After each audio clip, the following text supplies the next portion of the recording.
Welcome to Parker X. This is Lester Mascon. Today we're sitting with Stephen Grant, and we're with Aberdeen Management, and we're going to be talking a little bit about different people that he's worked with that have been influencers in his career, how he got into the industry, what he sees as the things that make organizations win today, and different trends we're seeing in the marketplace. Hope you enjoy.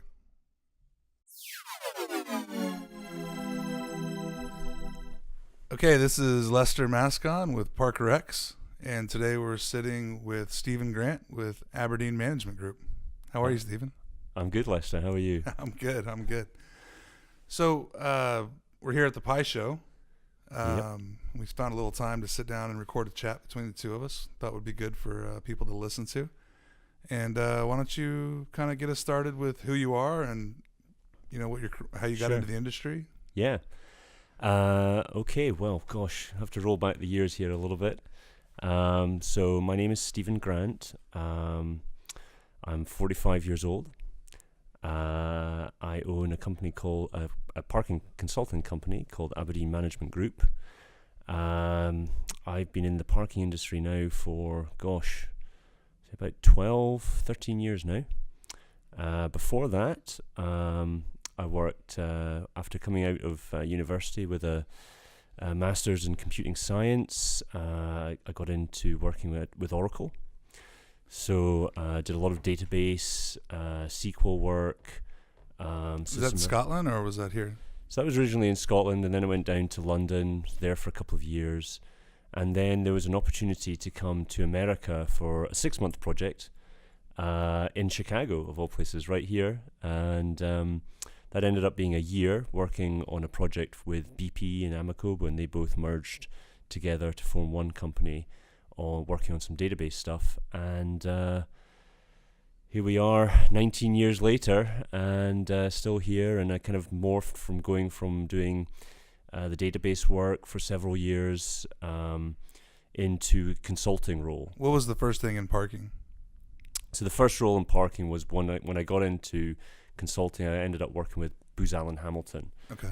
And kind of they came out of left field really and won a project to oversee the deployment of a park system at Reagan National Airport in Washington, D.C. I think that was the first time I met you. I think it was, yeah. I met, there was Michael Flanagan. I remember he was there, Yep. and I knew him from our bike racing days, so that was a bit of a shock. But so that was my very first intro into parking.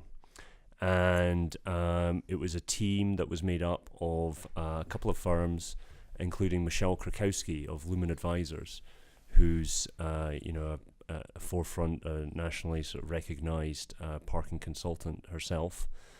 And it was through the sort of working relationship with Michelle. Was she with Lumen at the time? Yes, so she's had her own firm for a number of years now. Okay. So she was, and we just sort of hit it off as in a working relationship, and we kind of worked really well together.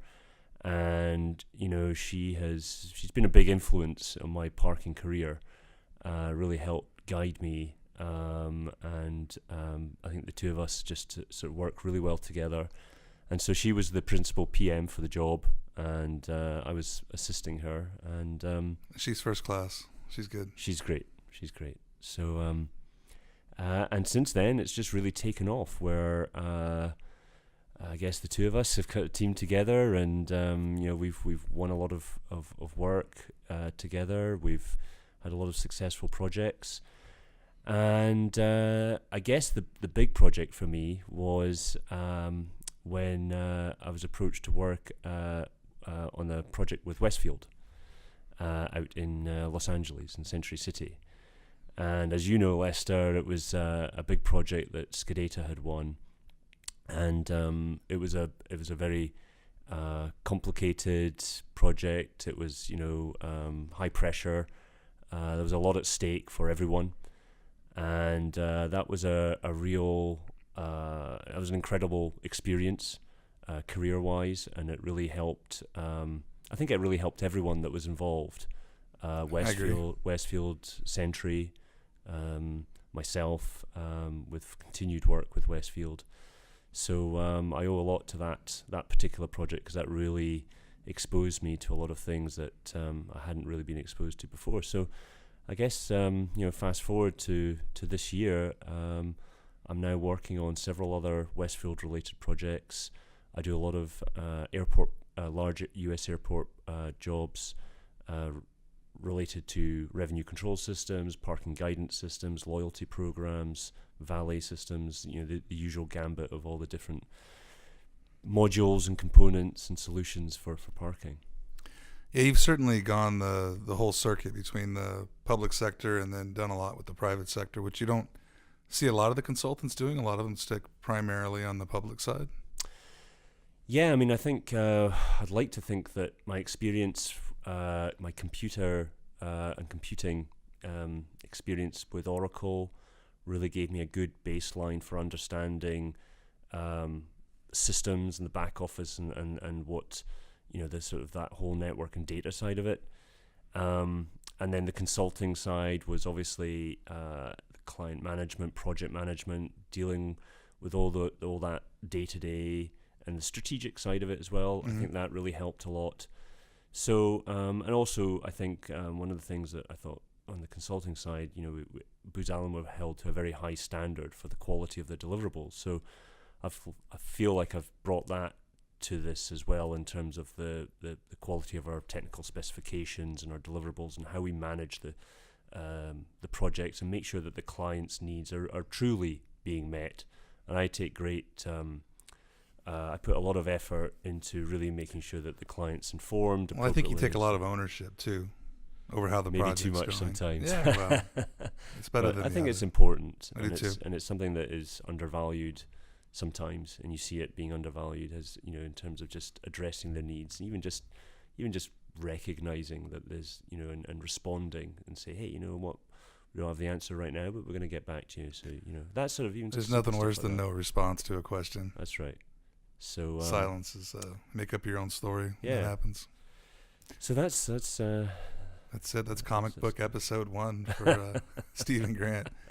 So what sort of trends are you seeing in the market today? So not necessarily thinking about like way out in the future, but just like some immediate trends that are happening. What's the 5 years ago today? What are the big differences? Like what was Sure. true 5 years ago that's not true today Sure. when it comes to...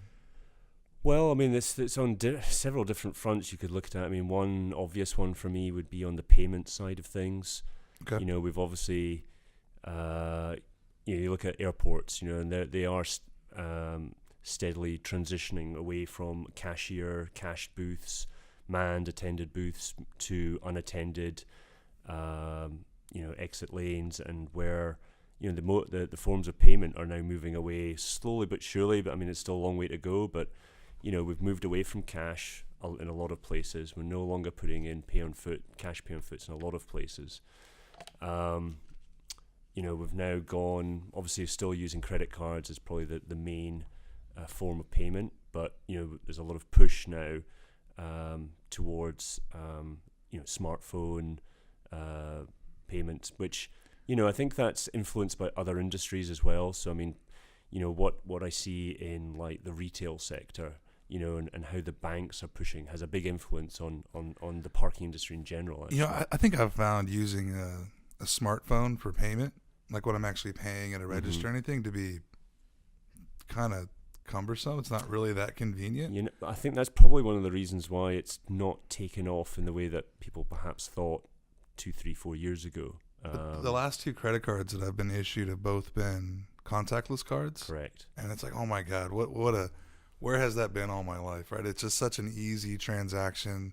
So pull it out, tap. Yeah, I think it's a really interesting point, because I've actually spoken to one of the leading merchant brands who are really pushing contactless credit cards, and they say that that's just such a much easier process for the consumer to tap rather than. And it's using now the same chip that's in the card too, so you still Right. get that same chip security kind Yeah. of features that you get. on the EMV side. Yep. Yeah. So I think the way that. Heck, when you do testing in the lane, and you're using, like, I've got an iPhone 10. You've now got the sort of the visual authentication. You got a double click on the side, Yeah. and when you're doing that and you're in a car, I mean, that's just, you got 4 cars behind you and you're wanting to get out and all that. That's Trying to hold the phone up to your face so it can see it. I mean, it's kind of almost counterproductive to the parking experience. So I have found that the Apple Watch is kind of convenient. Mm-hmm. So that takes some steps out of it. Yep. You just kind of just double click it and hold it up, and that Yep. works better than using the phone. Yep.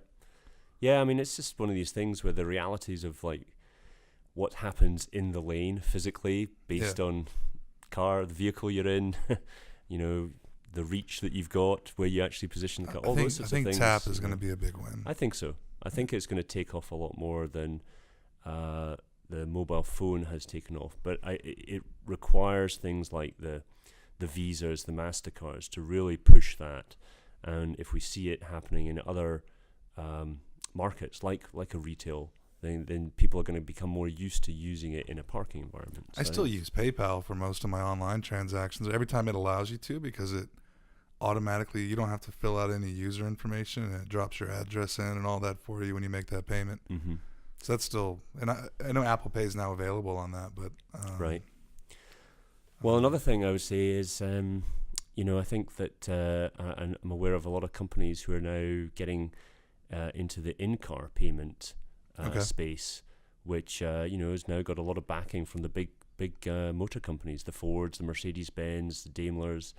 They're all at it, and they're all investing serious amounts of money to try and invest. Like everyone wants to clip the transaction too, so if they Yeah. have the service in the vehicle that's doing the payment, then they get a little. That's they right. get a little clip. Yeah. So you're seeing these the big brands kind of merging into their own in their teams. Who's Sure. who's Visa being associated with one particular car brand or something like that. So I think we're going from what was in the 70s and 80s, from the cash based through the credit cards. We're going now through the sort of the mobile phone, the chip card, and I do see signs that you've got these car manufacturers who are making serious investments. So they must believe in that, and they're getting the backing of banks and things like that to do this. And eventually we'll maybe move to this, when this nirvana for parking, where there's no gates, right? And people are coming in and out. I think once the car can negotiate the transaction, I think that's the ultimate, right? Sure. Everybody's focused on mobile. Sure. But if you really push into the 20 years out, and you start thinking about if driverless cars are really a thing, mm-hmm. and now you're going to need that car to be able to negotiate a transaction with the equipment that's there or the facility. Yep. Without a person pulling out their phone and causing that transaction. Mm-hmm. So I think that, and that's obviously in the lanes, and then once you're actually in your parking space, I think that we know the parking guidance system manufacturers are pushing their technology and what features and functionality they can offer.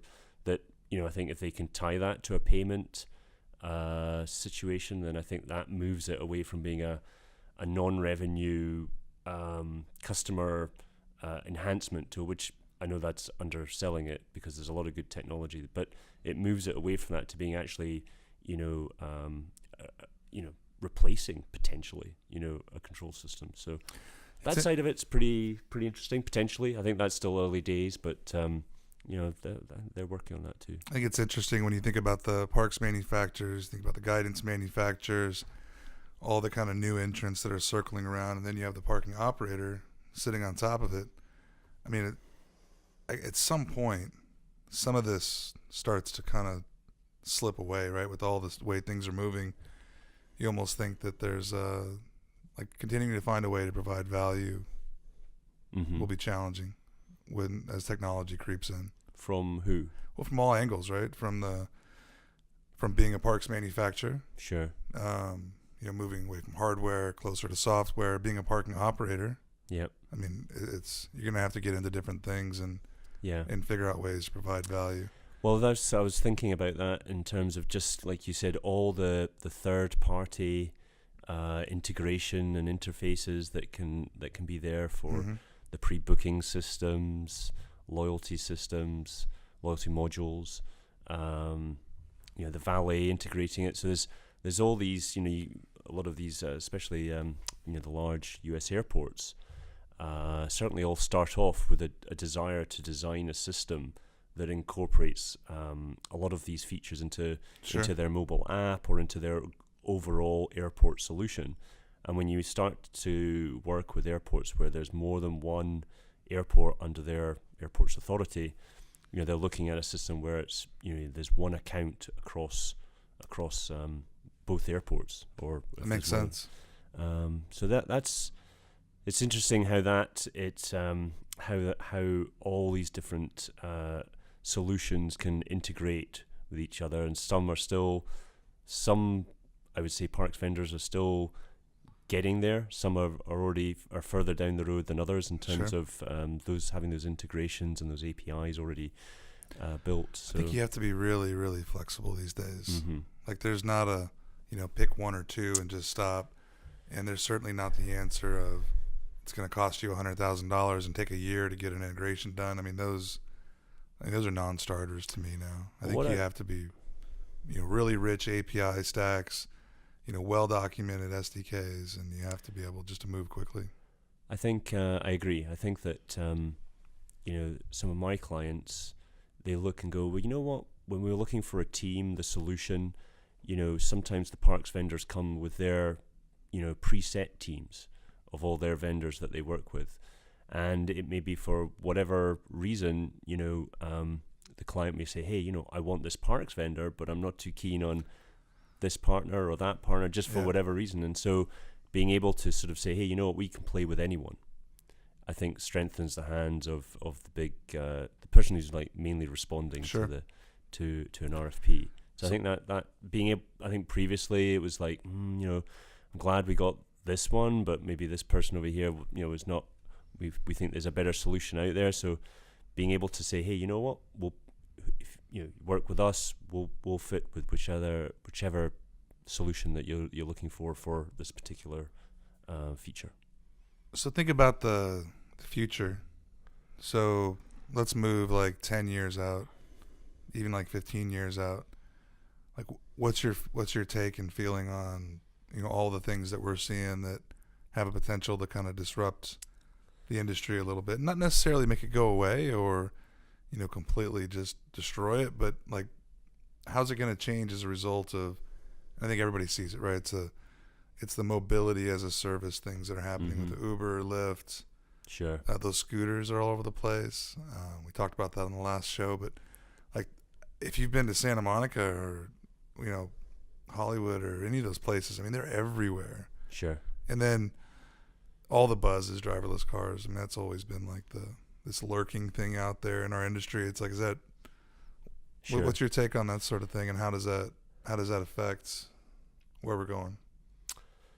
How do you provide value in that situation as well, right? I know. Well, it's tough because I think that on a couple of fronts there, you've got parks vendors who feel that they can provide the entire solution, and so where can I add value to that? I mean, I obviously believe I can. Oh, sure. But it feels like it's getting the space for a parks consultant to work in is actually, I think, slowly but surely reducing, because there's just parks vendors that are out there that can offer that kind of solution as well in terms of the implementation and oversight. So that's something that I see that's going to change a little bit in the industry over the next 10 years, 15 years. It was interesting. We were talking to Peter Sprinkhausen last night, and he thought that, because of all the different aggregators and because of all the different technologies, that it actually made the industry more complicated, and it took a lot more thought and a lot more planning, right, and a lot more vision about what you wanted how you wanted your facility to perform, and it made the consultant's job actually more difficult, and gave you a better way to provide value. Sure. I mean, absolutely. I mean, I think the way I've seen it, I know this may. Well, think about the number of questions are being asked and have to answer and plan for these days. So 10 years ago, it was easy, right? Absolutely. We're going to take credit cards. We're going to take cash. What I was going to say, Lester, is I've always felt like, and this may be wrong, but the way I kind of felt when I came into the industry was parking to me looked like it was a hardware installation. Mm-hmm. You know, it was a physical hardware, and it obviously still is. But what I see it as, it's a much more interesting issue than that. It's actually a software and a payment and a customer service type of solution. That's Okay. what parks Yeah. providers provide at the end of the day. And there's like you said, there's so many issues like off airport competition, for example, that you have to look at. How to maximize revenue, looking at all the different strategies and parking products that you can offer to try and if you do have a lot of off airport competition, for example, in the airport industry. And like you said, I mean, like the Uber and Lyft, the TNCs that have come in have really made a huge impact. And there was an interesting article that came out in the LA Times recently about LAX and how they are trying to tackle that themselves. The airport is empty, by the way, on the parking side, and they just increased the price to like $30 or $35 a day or something. Well, so they're now charging Uber and Lyft to come on site. Okay. They do that through their geofencing and through the and then they'll get that charge back to them, at the end of the month. So revenue-wise, they're taking an approach to sort of levy a charge at the Ubers and Lyfts. I see that's worked. But only a municipality can get away with that, because if you're, Sure. If you're the off airport down the street, you're not going to be able to replace that income if you have all of a sudden less parkers as a result. So it takes a municipality to make that requirement. I mean, they can do that. Yeah, they can do that, right? So that's you made just mentioning that the Uber and Lyfts. I think that's been a huge game changer. Specifically for airports. Specifically for airports. Yeah. But even still, I mean, even at shopping malls, it's a big issue. Just how to handle all those sort of cars that are coming in that are doing drop-offs is having to. I did a job in the Middle East recently where the number of taxis and Ubers and Lyfts that were coming circulating. on site, were actually causing a massive problem with the traffic flow for customers who were trying to get in. Wow. And so they had to create a whole new layout to handle these, because that's everyone's using the Uber and Lyft. What about just eliminating the grace period? Eliminating a grace period? Yeah, but I guess a lot of those malls have a 2-hour free to begin with. So yeah, there would probably be a big kickback. Yeah. And what's happening as well is, I think that the whole social media side of it as well. People are very quick to say, "Hey, I had a Bad terrible experience yeah. at this mall. You shouldn't go there. You should go down the road where it's free," and or whatever. People are really sensitive to that. They are. I've been at some locations where there's an installation occurring and it's gone from a free to a paid parking, and it's mid install and we're working in the lanes, and people will stop their cars to hurl abuse in our direction about what is basically going to be 2 hours free 2 hours free grace plus validation. Yeah. And they're driving like a convertible Porsche. You're like, come on. So people are, depending on the area and the history of part. I mean, you saw it yourself with the whole Vegas change that was an there. interesting change. You were at the forefront of one of the biggest changes in parking in this country in years. So, that went from very much a free parking to a gated system, and look at it now. Yeah, all the noises died, and then all the other casinos followed all suit. follow suit. Except for the ones on the fringe. Now they actually have big signs that say free parking and stuff like that. Okay. Have you driven out to Vegas recently? I haven't been there for a little while. So if you drive out there, like some of the all the stuff that's not on the strip, now they're advertising on their signs free parking. Okay. Is it working? I have no idea. I never go there. I try to stay away, to be honest. I don't want to get myself into trouble. Yeah, well, there's a lot of fun to be had there. So yeah, no, and actually it reminds me. I mean, when we talk about the consulting side, I work closely with someone well, Jimmy McLaughlin. Mm-hmm. Jimmy, myself, and Michelle, we work closely together, and I think that there is, well, we talked earlier about the role of the consultant. I do feel that with specific skill sets and specific experience, working across, working with the vendors, having, obviously seeing what's under the hood, shall we say, which I think is really important to really, understand I think so what too. you're I think installing. I think a lot more consultants could see a little bit more of that. That would just just make them better. Yeah, it's easy to sit on this side of the table and say, where's this, but that's not my style actually anyway, because I think that's not productive, and you often form adversarial roles, situations between the vendor and the client, and that doesn't lead, I think, to ultimately to success. So anyway, I just wanted to do a shout out to Jimmy, because he's a great guy, and he's it's great to work with him and Michelle. Yeah, he's top notch too. It's good to work with. So what are you working on new right now? What are you excited about that you're getting ready to start working on, or you're getting into at this moment? Well, like I said at the beginning, I'm still doing some work with Westfield. Okay. So we've got an exciting project in California that we're working on. So I spend a lot of time on that. I'm working with a couple of large US airports.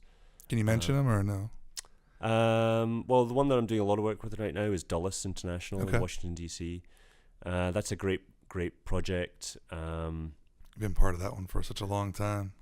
That's the thing, is what I was going to say is that actually I really enjoy it. I'm working with this project right now with Virginia Railway Express. Okay.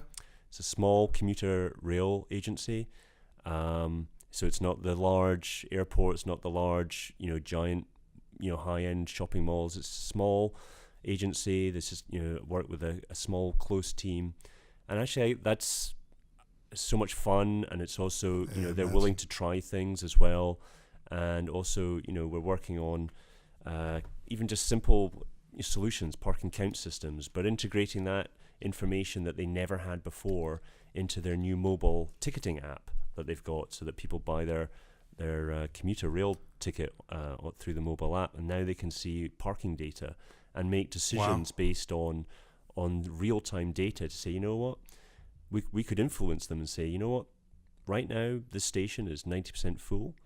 This one 4 miles down the road is 50%. And we're going to throw you a free Starbucks if you come park there. And so that we're now modifying people's kind of adding some social media into that too, so you can push them around. Absolutely. Yeah. Okay. Yeah. So things like that are I find that really exciting and very rewarding, just because it's small agencies who never had that data before, and now they're really able to play with it, and it's and you can see that it means a lot to them. So yeah, I think some of the most successful parking installations, or just parks, or parking operations in general, when there was someone actually on the owner's side, or whether it was the operator side or the owner's side, but somebody that actually managed that facility who was actually really engaged, like really wanted to utilize the technology, really looked at the data. Yep. It wasn't just a job for him to keep people from complaining, but it was like, I'm going to do something with all of this so I can try to make it better. And you get somebody like that on the owner's side, yeah, it's great. Things really can happen. And now I think we have now more than ever before those sorts of solutions that you can, like the pre-booking systems. I mean, my goodness me, what you can do with those in terms of different parking products for different times of the year, and really start to really change people's behavior in terms of when they leave to go to the airport, by giving them information about traffic and that whole end-to-end solution from leaving your house to getting on the plane and coming back again. You can influence that through the parking. I think convenience and time-saving stuff is what I usually go for. So like Bob Hope's got to be my favorite airport on the planet to go to. And it's because the valet is the same price as going to the regular side. Parking in the regular day. Actually, it's less than the daily garage. It's a little bit more than the long term, but the valet is right there. You literally park right in front of the terminal, walk across the street. You can have your car washed while it's there. That's cool. Great.